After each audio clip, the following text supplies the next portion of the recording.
This is the 2025 Chris Shiflett Cleaver Telecaster Deluxe. It has a ton of specs and cool features, and today I'm going to review it and play it.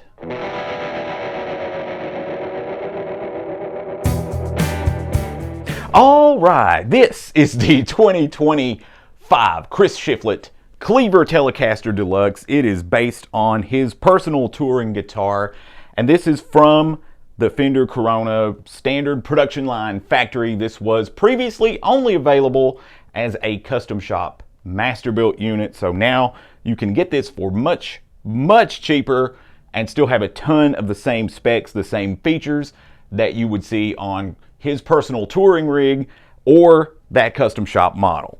So what we're going to do is we're going to go top to bottom on this, and then after that we're going to demo it, see how it sounds, run it through its paces, and learn all about this cool guitar today. Alright, so starting off here, you can tell this has a charcoal frost metallic finish on it. It is a very cool metallic finish. I really like it.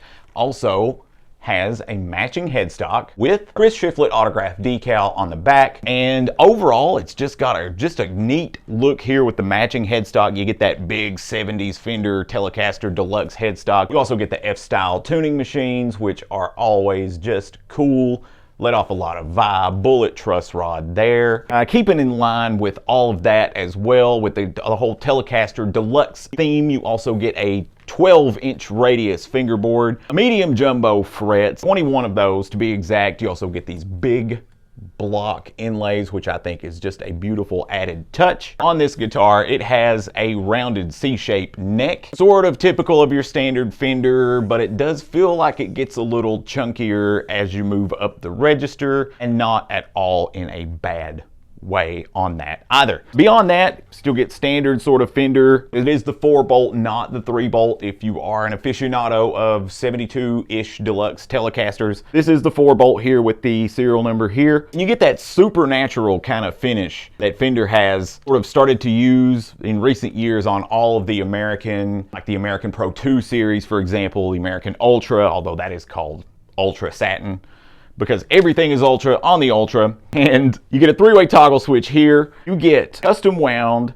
noiseless ES90 P90s on this. So this is a custom wind specifically for this guitar, specifically for Shiflett. I imagine that it is based on his personal guitar, as well as the one that you would get from the custom shop master built. Now, what does that mean when I say noiseless? There is an extra magnet in there, but that extra magnet is sort of just like dead. It just allows for the wind to create a loop so as not to create that 60 cycle hum that you hear from Stratocasters, Telecasters, you know, if you're running through amp with a lot of volume, a lot of gain. Also get the big pick guard here. Of course, you know, volume, tone here. So independent controls all the way around. Again, very Telecaster Deluxe feature. But you can also get this guitar in Dakota Red, which I think is just super good looking. But that red headstock with the red body is just super sort of got this hot rod sort of vibe to it, and it just looks great. Of course, you still get your Fender Deluxe Telecaster style bridge here, fixed bridge, 6 bent steel saddles, lots of, you know, room to sort of create your best intonation, action, neck setup here. I love the aesthetic. I love that it's different. You know, like we associate sort of now the Chris Shiflett Telecaster Deluxe as being that sort of double humbucker model with that sort of champagne finish, and I really like that guitar. I like that the humbuckers are sort of more in that vein of like a PAF rather than like the wide range, for example. If you're gonna go, you know, with some gain and hard rock and that sort of thing, I think that aesthetic fits better. However, this has a bite I think is a little different, but also will still get you that same sort of snarl or growl, especially with in a situation with gain, for example, right? So, and you can see sort of next to me here, and I'll get you some close-up shots of it as well. The case here looks fantastic. I love that it's got this brown case, and I love that this big giant Chris Shiflett autographed in here is scrawled across the case. I think that's just a really cool look if you are a big fan of the Foo Fighters, Chris Shiflett, or you're just walking in with this guitar to a bunch of your friends. It's just a cool flex to always be able to see this on here. Now, I know I'd mentioned before that I like what Gretsch had done with the Billy Duffy Falcon, where it's just sort of this plate. I think that is very Gretsch, and that this is sort of very Fender Artist. I like the way that it turned out. The brown case is gorgeous. You also get like a really sort of bright orange interior here. And I completely failed to mention earlier, when I said this was much cheaper than the custom shop master built model, this guitar is $24.99. I think the guitar, for the money that you get with the provenance, with sort of, you know, all of these additional features that aren't sort of standard Fender production, the custom wound pickups, that sort of thing, I think that's really right on point with prices that you're seeing these days, to be honest with you. It's just a little bit more in the scheme of things than something in the vein of an Ultra, but it is much more unique and different, and that, I think, is what I really, really like about this guitar. The reason we're all here, on top of just seeing and debuting and beholding this beautiful guitar, right, is how does it sound? How does it play? So we're going to test that right now. We're going to be running through a Line 6 Helix. I'm going to be using like a Fender Deluxe style model for like cleans and things of that nature, and then I'm going to be switching over to the Brit 2203 model, perhaps with a little bit of overdrive, perhaps not. Kind of see where this guitar can go tonally, put it through its paces so you guys can hear it, so we can hear it. Before I do that, I think this is just as good a time as any for the shameless like and subscribe plea gang. If you like the content on the channel, if you like seeing new guitars pop up on your feed, and like the way that we review them here, or like the way that we talk about them, spotlight them rather, you like to see and hear them get played in different scenarios, or you like pedals, or you like crazy other humorous videos, we've got all kinds here on the channel. Mountain Music Exchange, if you give us a like and a subscribe, you can see a whole lot more of those, and there should be plenty more to come. Like, subscribe, leave a comment below, hang out and chat with us. Maybe I'll even throw your chat in the video so we can actually just chat as a group about it. But regardless, if you chat with me in the comment, I'm probably gonna reply. All right, gang, so without further ado though, let's give this thing a run for its money, put it through its paces.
Alright gang, this has been the Chris Shiflett Cleaver Telecaster Deluxe from Fender, brand new at the USA production line in Corona, California. Very cool ride. I really like the way that these CS90 pickups sound. I think they have a sharp sort of attack, and the more gain you add, the more they seem to accept it, which is not bad at all for a single coil P90 pickup. I love the aesthetic. I think it's different. I think it's cool. But let me know what you think in the comments below, gang. Let us chat. Let's hang out for a little bit. Also, don't forget to check out this guitar and other fine Fender products at mountainmusicexchange.com. Check us out on Instagram and TikTok, as well as Haas's Shorts here on the channel. And don't forget Facebook, gang. That's going to have us on this one. I'm going to go hang with this guitar for a little while longer. I'm Clay. You rock. And wherever you're at, whatever you're doing, make it loud. See you guys.